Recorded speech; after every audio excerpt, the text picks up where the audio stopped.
Kindercrafty. Today I wanted to chat with you about volunteering in your kids' school. I thought that I'd have kind of an interesting perspective on this since I was a teacher and I loved having moms volunteer in my classroom. Now on the other side, being a parent, loving volunteering in my son's school. So I thought I would kind of pump you up and cheer you on to do this because it's really great for your kiddo, okay? So let's start with statistics on reasons why you should volunteer, right? So all the research out there, you can Google it, I'm sure you can find articles, will tell you that your little one will not only do better academically in school, they'll do better socially, they'll be less likely to misbehave or have behavior problems, and they're less likely in secondary education to drop out of school. So that in itself should motivate you to want to volunteer. But other reasons that I think are helpful are because you get to know the teachers, the administration, and the parents. And so why do you want to know these people? You know, maybe you're shy, maybe you're like, I don't really care to know all these people. Well, it's good to know the teachers because maybe your teacher this year isn't strong in math. Maybe that's not her strong suit. Maybe her thing is writing, so your child is going to really learn great handwriting skills this year. But you really want your child to excel in math because that's kind of what they like. So you're going to want to know the teacher's personality so that you know the next year where you want your kiddo, okay? Why it's important to get to know the administration, here's my thoughts. Well, teachers and administration, this kind of goes together, is because inevitably at some point during your child's education career, you're going to have to hear some bad news about something, academic, behavior, little social, problems, little fights between girls, anything. Something at some point between pre-K and 12th grade, you're going to have to hear bad news. It softens the blow when the administration and the teachers already know you, and vice versa. If you have a grievance about something that's happening at school and they already know you, there's already a personal relationship there, it's just much easier to communicate that. Why I want to know the parents? I'm new here, you all. Well, and I'm social anyway, if you couldn't tell by my personality, but I'm new here in town and I want to know when my little one comes home saying, his best friend is Malachi, I want to know who his parents are. Maybe I want to invite them over for a play date. So that's one reason from my perspective that's, it's not, statistics. It's just my perspective why I think it's important to volunteer. I'm looking at my notes. Also, to learn the curriculum. So, of course, I know the curriculum for my state very, very well. I taught in the public school, but my little boy is in a private parochial school and I don't know their curriculum. I'll give you an example. I went in to volunteer and the teacher just nonchalantly said, okay, everybody put the first letter of your name on your paper. My son is just barely 3 and all the kids could do it except for mine. And I was shocked that this was even expected at this age because from my research and from my knowledge and all my experience, it's not even developmentally appropriate for them to do so. But in this school, their handwriting program is stringent and they start them very young. And those kids in his class could already do it. So I learned something new. Just having been in there, that she wasn't complaining to me. She didn't come and say, your kid doesn't know how to do this. I just quickly picked up on the fact that, my kiddo is the only one in the class that can't do this. So of course it made me go, okay, we gotta practice this at home. So anyway, you get to know the curriculum and you know where they need to be by the end of the year. So let's say your kiddo is lagging behind in one area like handwriting. You know where they need to be by the end of the year so you can supplement their learning at home. So you learn the curriculum. And what else did I say? The expectations academically. You know what they need to know. That's the same thing. Okay, so, yep, I already stated all that. Okay, so now that I told you the reasons why to do it, let me tell you how you can get involved because everyone's personality and your strengths are in different areas. So obviously I'm a hands-on mom. I'm going to want to go in there and help in any way I can. And interestingly enough, I have a teacher who's kind of a new teacher and it was a bit intimidating when I came in and I was like, I want to help. she didn't know what to do. She didn't know even where to guide me. So I then went to the administration and said, listen, this is what you may not know about me, but I was a kindergarten teacher for 15 years and I would like to help in any classroom, school-wide, wherever you need to put me, I'd like to help. So I, of course, have now been put in charge of like big projects, like I'm in charge of all the crafts for all the parties coming up in the fall and the winter. So you don't have to do that. There's other things that you can do. Let me look at my notes.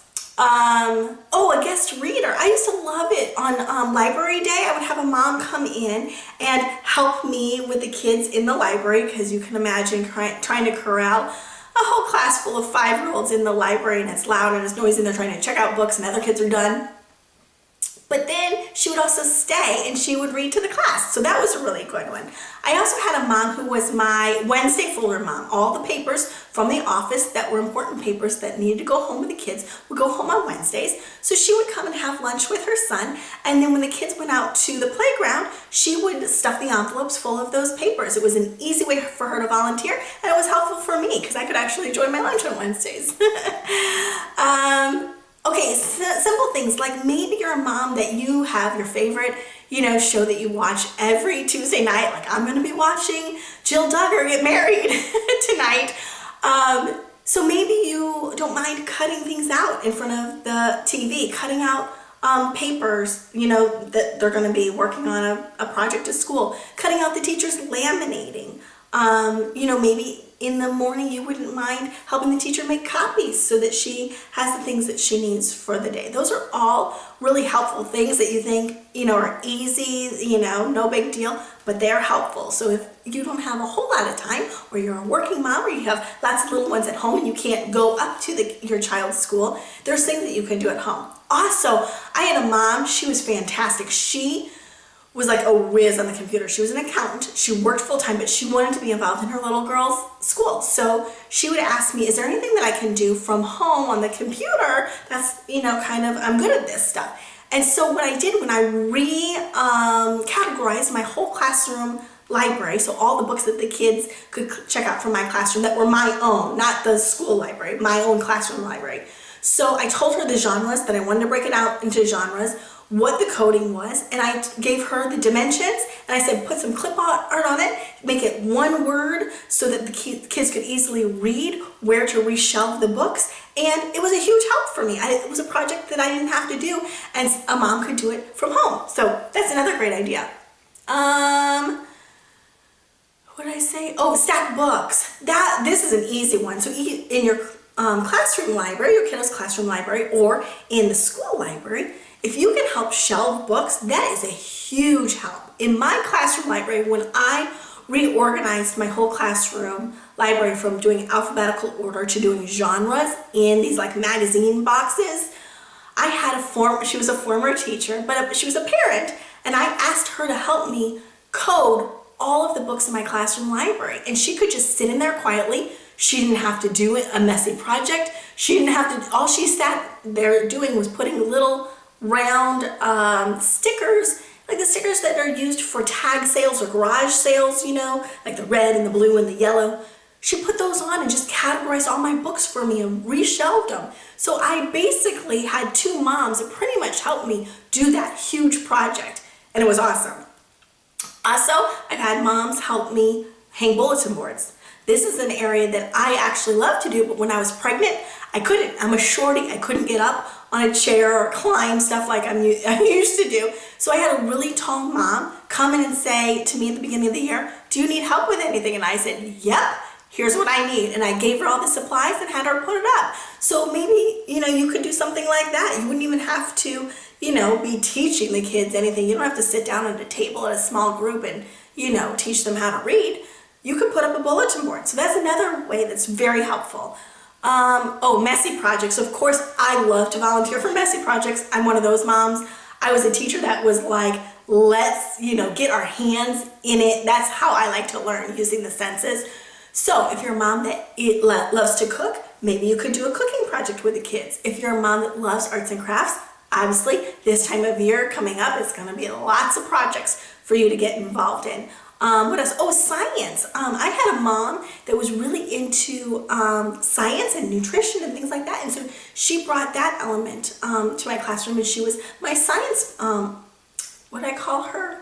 I'm going to tell you science mom, but she did like science projects with them, like experiments. She did science experiments. So that's really fun, and it's a help to your kiddo's teacher, because doing those kinds of projects on your own with little ones, it's an undertaking. So what else? Oh, playground helper or lunch assistant. This is also another way that's helpful. On the playground, it's always good to have an extra pair of eyes if a little one has to go to the bathroom, because at the age that my son is at 3, inevitably when it's bathroom time, when it's time to go, one of them doesn't have to go. But as soon as you get out on the playground and they're running around, they have to go. So it's nice to have an assistant that, can take the kids to the bathroom if they need to.